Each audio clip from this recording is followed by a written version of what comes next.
প্রত্যেকটা বাবার দায়িত্ব সন্তানের আদব শিখাবে। قال رسول الله صلى الله عليه وآله وسلم من ولد له ولد فليحسن اسمه وآدابه فإذا بلغ فليزوجه فإن بلغ ولم يزوجه فأصاب إثما فإنما إثمه على أبيه। সন্তান আজকে বুঝা গেছে, এখন আদব শিখাও। সন্তানের আদব যদি শিখাইতে চাও, ফজরের নামাজের সময় কেজিতে পাঠায় দাও, ঠিক না? সন্তান তারা আদব শিক্ষা দাও। জমিনের মধ্যে শ্রেষ্ঠ আদর্শওয়ালা শিক্ষা, আদবের শিক্ষা দিলেন আমার রসুল সাহাবাদেরকে। আমার রসুলের আদবওয়ালা শিক্ষার মতো জমিনে কোনো শিক্ষা নাই। আর ওই রসুলের ধারায় যত শিক্ষা, সেই শিক্ষা মাদ্রাসার মধ্যে। একটা বাচ্চা মাদ্রাসায় যখন যায় গিয়ে সালাম দেয়, এরপরে শিখে আলিফ বা তা সা জিম। আর এগুলো শিখার আগে গিয়ে বসে বসে বলে রব্বি জিদনি ইলমা, ঠিক নেই? ও আল্লাহ তুমি ইলম বাড়ায় দাও। আর এই সন্তানটা যখন স্কুলে যায়, ওখানে গিয়ে পড়ে আমি এখানেও পড়ে সরসরে আসর বর্ণ ব্যঞ্জন বর্ণ, ওখানে গিয়ে পড়ে সরোয়া, এখানেও পড়ে সরোয়া। আমাদের মাদ্রাসায় পড়ে সরোয়ার ব্যাখ্যা ওযু। স্কুলে গেলে এই অক্ষরের ব্যাখ্যা পড়ে সরোয়াতে ওয়াজার, একই অক্ষর। ওখানে ব্যাখ্যা আলাদা কেন? কারণ ওখানে পরিবেশ আলাদা। পাশে লেখা আছে ধূমপান নিষেধ, আছে না? এরপরে কেউ ধূমপান করে না। বাধা দিয়ে ধোঁয়াটা আমার ঘরে, আর বলে আমার টাকা দিয়ে খাই, তোমার কি? অথচ মসজিদে লেখা নেই ধূমপান নিষেধ, এরপরও কেউ করে না কেন? বলে পাশে লেখার পরেও কেন ধূমপান করে? মসজিদে লেখা নাই, তারপরও কেউ করে না কেন? বলে পরিবেশের অভাব। কিসের অভাব? সৎসঙ্গে সর্বনাশ, অসৎসঙ্গে সর্বনাশ। স্কুলের ছেলেটা গিয়ে পড়ে সরতে অজর, একই অক্ষর মাদ্রাসায় গিয়ে পড়ে সরায়া, ব্যাখ্যা শিখে আল্লাহ। স্কুলে গিয়ে সরাতে শিখে আপা, ঠিক নেই? এবার বাচ্চা মায়ের আম্মু অজগর কি বলে, তার মেজাজ গরম। আপা কি বলে, আপেলের মতো।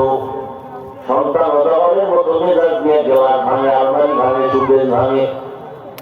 মাদ্রাসার ছেলেটা উজু উজু শিখায়, মা উজু কি করে? নামাজের আজান দিয়ে উজু করা লাগে। মা আল্লাহকে বলে যে বানাইছে আসমানের মালিক তিনি আল্লাহ। এখানে বসে সন্তান কবিতা বলে রব্বির আনহুমা কামা রব্বায়ানি সগীরা। আর স্কুলে গিয়ে কবিতা বলে ক্রিং ক্রিং টেলিফোন, হ্যালো হ্যালো হ্যালো, কে তুমি কাকে চাও বলো বলো বলো। আমি না হ্যালো ক্যাট বিড়ালকে চাই, জরুরি খবর আছে দেখে দাও তাই। হামতিনা তিন তিন তার খাওয়া দুটো সিং, তার মাঝে ঘরে ডিম, আছে না? দুনিয়ার কোন সিংওয়ালা জানোয়ারে ডিম দেয়? তাহলে মিথ্যা শিখানো শুরু হয়ে গেছে। যে শিক্ষার ফাউন্ডেশন মিথ্যার উপর হবে, এই শিক্ষা দ্বারা জাতির কোনদিন কল্যাণ হবে না, ক্ষতি হবে। আর যার কাছে আদবের শিক্ষা আছে, ও মাদ্রাসায় গিয়ে বসারা দক্ষিণ প্রকার ফিরে ফেলছে। মুরব্বী দেখলে সালাম দাও। ওমর বলে আমার বাবা আমার কোনদিন আদব শিক্ষা দিছে কিনা? সন্তান বলে না, দেয় নাই। এবার বাবা এটা তুমি সন্তানের হাত আদায় করো, সন্তান তোমার হাত আদায় করবে। তুমি অন্যের জানাজা পড়তে যাও, তোমার জানাজায় অনেক লোক আসবে। তুমি অন্যের জন্য দোয়া করো, তোমার জন্য অন্যরা দোয়া করবে। ও দায়িত্বশীল বাবা সন্তানকে বাঁচাবার আগে নিজে বাঁচবেন। নিজে নামাজ পড়ে না, সন্তানের নামাজের হুকুম। শিক্ষক সাহেবরা নিজে আগে জাহান্নাম থেকে বাঁচবেন, ছাত্রদের বাঁচাবার বিক্রি করেন। নিজে যদি সারা রাত মোবাইল চালান, ছাত্রদের মধ্যে আসর চলে যাবে, ছাত্র মোবাইল থেকে দূরে যাবে না। নিজে যদি তাহাজ্জুদ না পড়েন, ছাত্রের মধ্যে তাহাজ্জুদের অভ্যাস থাকবে না। এ কারণেই তো আল্লাহ বলেছেন লিমা তাকুলুনা মা লা তাফআলুন। দায়িত্ব সম্পর্কে জবাবদিহিতার কাঠগড়ায় দাঁড়াতে হবে। আয়াতের মধ্যে আল্লাহ মুমিনকে দুইটা কর্মসূচি দিয়েছেন। ইয়া আইয়ুহাল্লাযীনা আমানু তাকুল্লাহা হাক্কা তুকাতিহি ও মুমিন, আল্লাহকে ভয় করো, শুধু না হক আদায় করে করো। আর একটা সুবিধা, সাহাবায়ে কেরাম বেকার হয়ে গেলেন। আল্লাহ যত বড়, তার হক আদায় করা বান্দার দ্বারা সম্ভব না। নবীও চিন্তায় পড়ে গেলেন।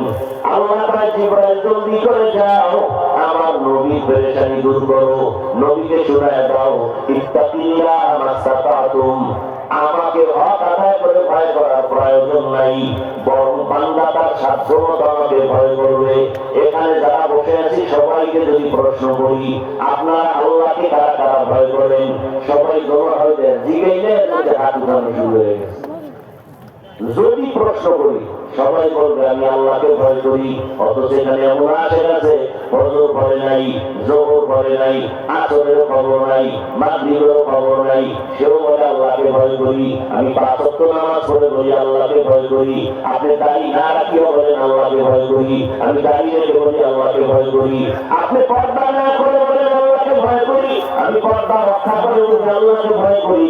আপনি হারাম খাইয়ে বলেন আল্লাহকে ভয় করি। আমি হালাল খাইয়ে বলি আল্লাহকে ভয় করি। দুই ভয় কি সমান? আপনার ভয় আসলে কোনো ভয় না। এবার বুঝেন ভয় কি জিনিস। উদাহরণ দিয়ে এবার বলি, একটা সন্তান মা বাবাকে ভয় করে। প্রমাণ? বলে মা বাবার সামনে সন্তান অন্যায় করে না।